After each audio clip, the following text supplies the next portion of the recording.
Monsieur le Président de l'Assemblée générale, Excellences, Mesdames et Messieurs les chefs d'État et de gouvernement, Monsieur le Secrétaire général de l'Organisation des Nations unies, Mesdames et Messieurs,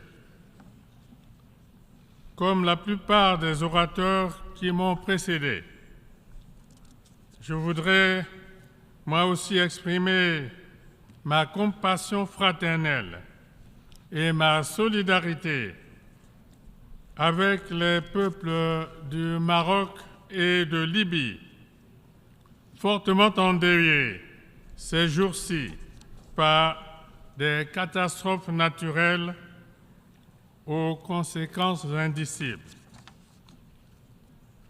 Il y a quelques semaines encore, je recevais le rapport d'une mission que j'avais envoyée en Libye dans le cadre de la mission de paix et de réconciliation de l'Union africaine que je conduis depuis près de 6 ans.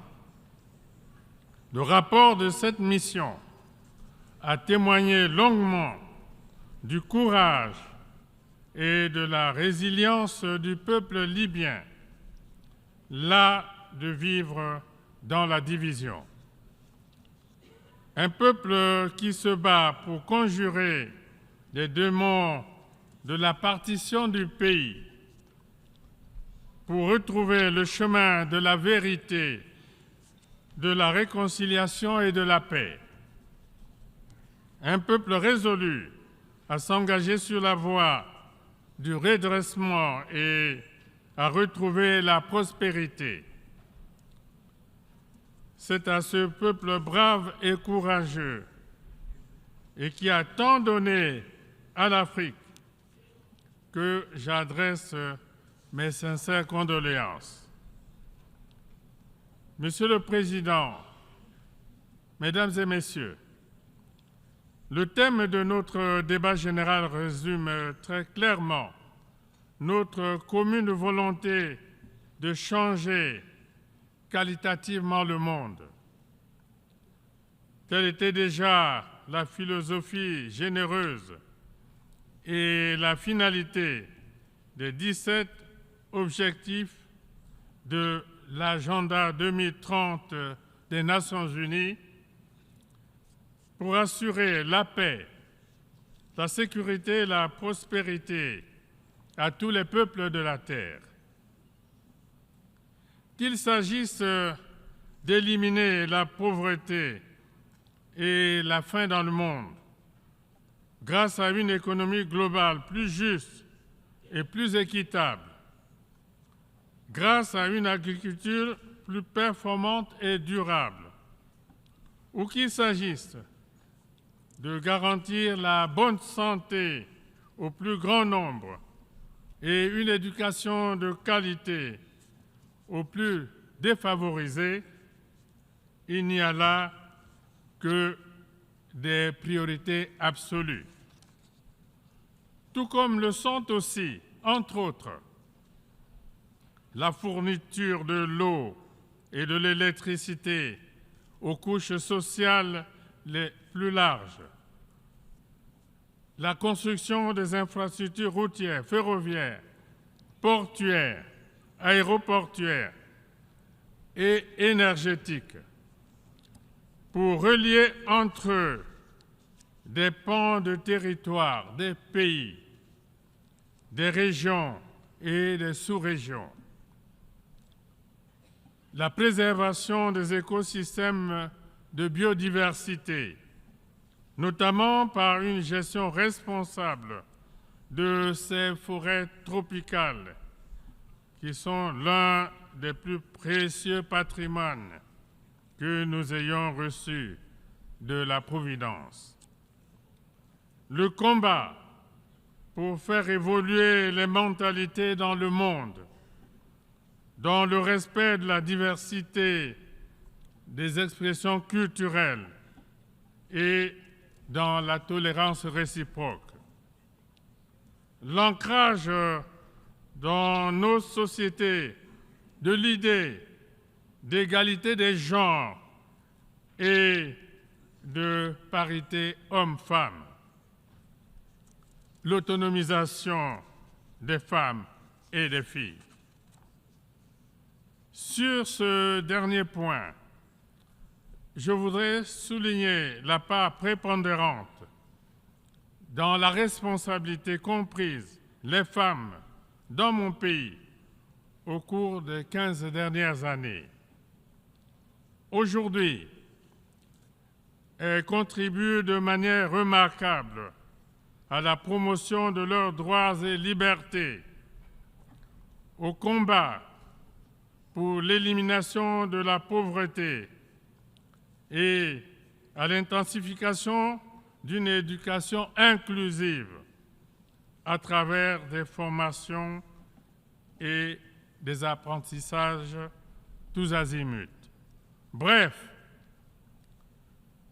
toutes ces priorités que je viens d'énumérer appellent de la part de chacun d'entre nous un sens élevé du devoir et de responsabilité,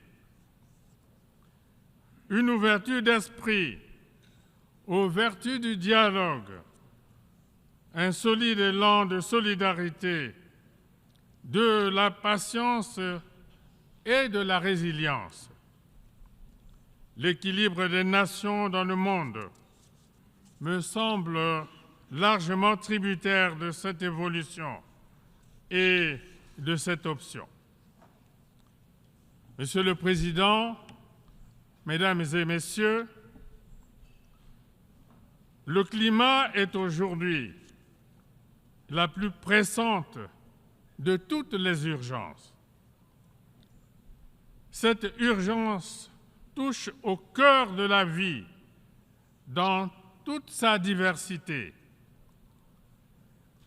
Elle questionne notre existence dans toute sa complexité. La montée continue du niveau des mers qui met en péril les pays insulaires. La désertification déferlante que plus rien ne semble arrêter. La canicule suffocante qui emporte chaque fois de nombreuses personnes du troisième âge, les inondations répétitives et les coulées de boue soudaines qui occasionnent les dégâts que l'on voit. Autant de phénomènes aussi dangereux que dévastateurs qui interpellent désormais jusqu'aux plus sceptiques d'entre nous. C'est pourquoi, assumant ma responsabilité en ma qualité de président de la Commission climat du bassin du Congo, j'ai lancé, lors de la COP 27 en Égypte, l'initiative de la décennie mondiale de l'afforestation pour une biodiversité et un couvert végétal dense au service de l'humanité.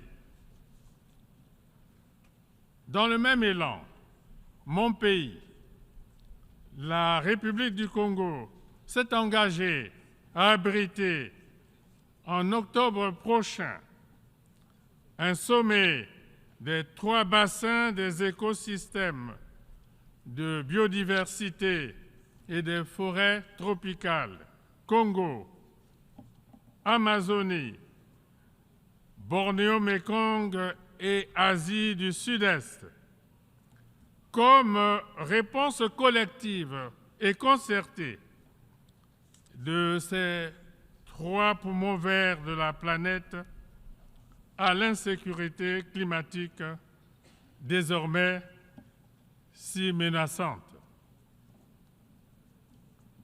Depuis la nuit des temps, nous le savons tous, la forêt fait vivre des millions et des millions d'individus.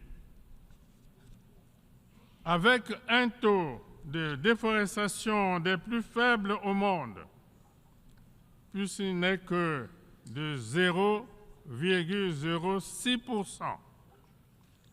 Mon pays joue à fond sa partition dans la préservation de l'environnement au nom de la survie de l'humanité. Aujourd'hui, nous ne pouvons que nous réjouir de l'heureux aboutissement du dossier d'inscription du parc naturel d'Ozala-Kokwa sur la liste du patrimoine mondial. Inscription faite lors de la 45e session du comité du patrimoine de l'UNESCO, tenue récemment à Riyad, en Arabie saoudite.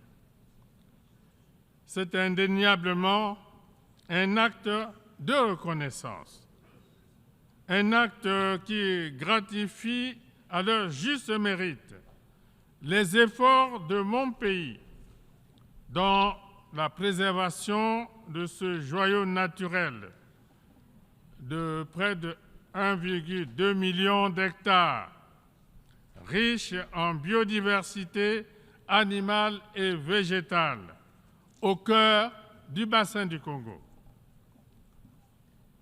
Les sacrifices consentis par les populations riveraines en abandonnant volontairement certaines activités susceptibles de porter atteinte à l'environnement et le renoncement par les États à des projets de développement pour préserver les écosystèmes de biodiversité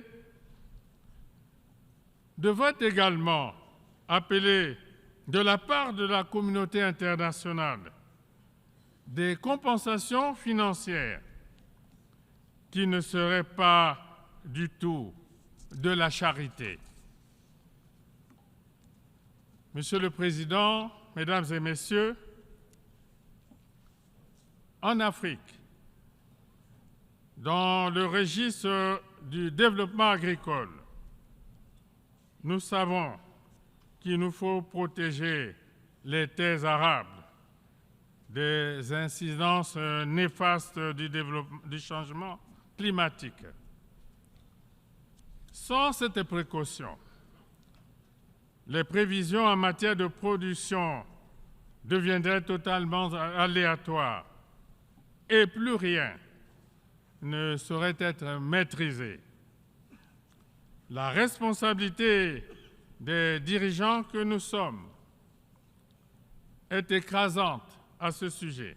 En effet, avec une population qui pourrait avoisiner les 2 milliards d'habitants en 2050, l'Afrique doit dès à présent opérer un bond qualitatif pour disposer demain d'une nourriture suffisante et de qualité et conjurer à tout jamais le spectre de la famine et de l'exode de ces populations. L'Afrique a urgemment besoin d'une agriculture moderne, soutenue notamment par des dispositifs performants d'irrigation et de mécanisation. Une agriculture qui doit lui permettre de réduire de manière significative ses importations alimentaires, aujourd'hui encore trop élevées. C'est pourquoi j'en appelle à des partenariats techniques et financiers efficients pour des avancées substantielles dans ce secteur. L'Afrique n'a nullement besoin de ces partenariats sous-tendus par des aides publiques au développement, politiquement orientées et synonymes d'aumône organisée. les subventions au compte-gouttes, distillées au rythme des intérêts propres des donateurs, ne permettront certainement pas l'essor réel et effectif de notre continent. Monsieur le Président, Mesdames et Messieurs, la présente session de l'Assemblée générale se tient alors que les guerres et autres conflits armés font rage dans le monde. C'est ici le lieu de marteler une fois de plus qu'aucun progrès marquant ne sera possible sur aucun continent et dans aucun pays sans la paix. L'espoir d'atteindre les objectifs du développement durable assignés par les Nations unies ne sera qu'une chimère si nous ne créons pas nous-mêmes la première de toutes les conditions nécessaires à leur réalisation, à savoir la paix. Pour sa part, et chaque fois que les circonstances l'ont permis, la République du Congo a toujours œuvré pour la résolution pacifique des conflits en Afrique et dans le monde. C'est ainsi que mon pays a décidé de prendre une part active à l'initiative africaine pour une médiation de paix entre la Russie et l'Ukraine. En raison du risque de guerre généralisée que ces événements font peser sur le monde, non seulement les deux protagonistes dans ce conflit, mais également les puissances étrangères qui peuvent influencer le cours des événements dans le sens de la paix, tous devraient tempérer leurs ardeurs, cesser d'attiser les braises et s'engager sans délai dans des négociations de paix, des négociations justes, sincères et équitables. Le monde a urgemment besoin de ces négociations pour éviter que les affrontements en cours, déjà si dévastateurs, n'aillent encore crescendo et fassent basculer l'humanité dans ce qui pourrait être un cataclysme irrémédiable, c'est-à-dire une guerre totale et qui échapperait au contrôle des grandes puissances elles-mêmes. Je reste persuadé que les sages recommandations formulées par l'Afrique pour restaurer la paix entre l'Ukraine et la Russie finiront par être prises en compte. Monsieur le Président, Mesdames et Messieurs, en ma qualité de président du comité de haut niveau de l'Union africaine sur la Libye, je ne peux passer sous silence devant l'auguste assemblée que vous constituez la situation dramatique que ce pays vit depuis 2011. Une situation pour laquelle je m'investis sans compter au nom de l'Union africaine. Les efforts de paix consentis dans le cadre de cet épineux dossier se sont encore poursuivis récemment, en juillet 2023, dans le cadre d'une réunion de réconciliation qui a eu lieu à Brazzaville, dans mon pays, et qui a permis à plusieurs acteurs représentant l'essentiel des sensibilités politiques et sociales libyennes, de s'asseoir à la même table. Tout a été fait pour amener les protagonistes à transcender leurs divergences et à rapprocher leur compréhension des défis de la Libye de demain. La conférence de réconciliation interlibyenne que vise la médiation que je préside n'aura de sens que si elle est inclusive, constructive et consensuelle. Elle doit permettre à nos frères et sœurs libyens de renouer avec la vertu du dialogue en cessant de se regarder en chien de faïence, d'apprendre à se pardonner et de donner la prépondérance à la justice, soubassement de l'état de droit dont ils sont appelés à écrire l'histoire. J'en appelle, une fois encore, à l'accompagnement de la communauté internationale, à commencer par les pays de la sous-région et les organisations qui les regroupent, sans oublier les pays dits du quartet, en vue d'un soutien concret à nos efforts afin d'ouvrir une perspective solide et crédible à la résolution définitive de cette crise qui n'a que trop duré.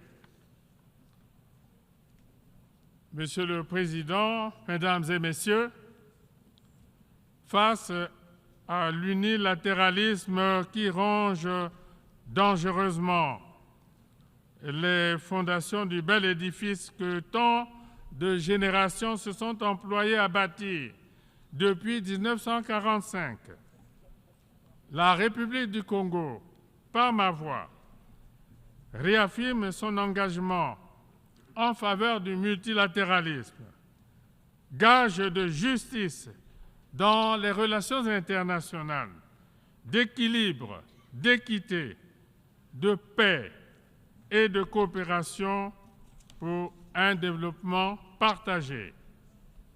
Le multilatéralisme, nous le savons tous, ne peut prospérer que dans un système global juste et équitable.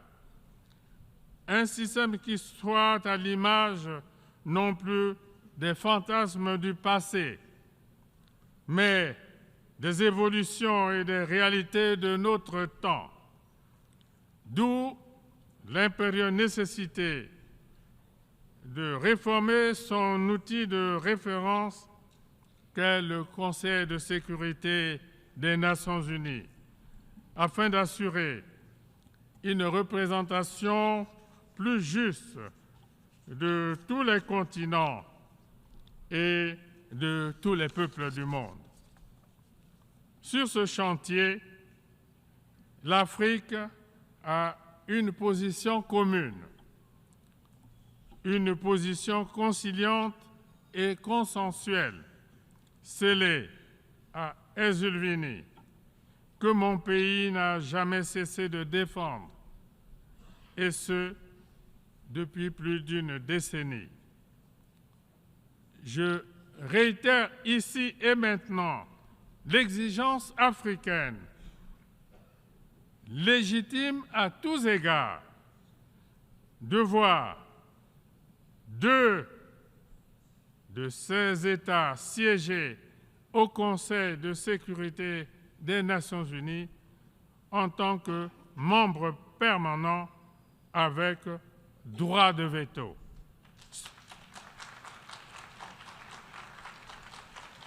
Ce ne serait que justice devant l'histoire et je vous remercie.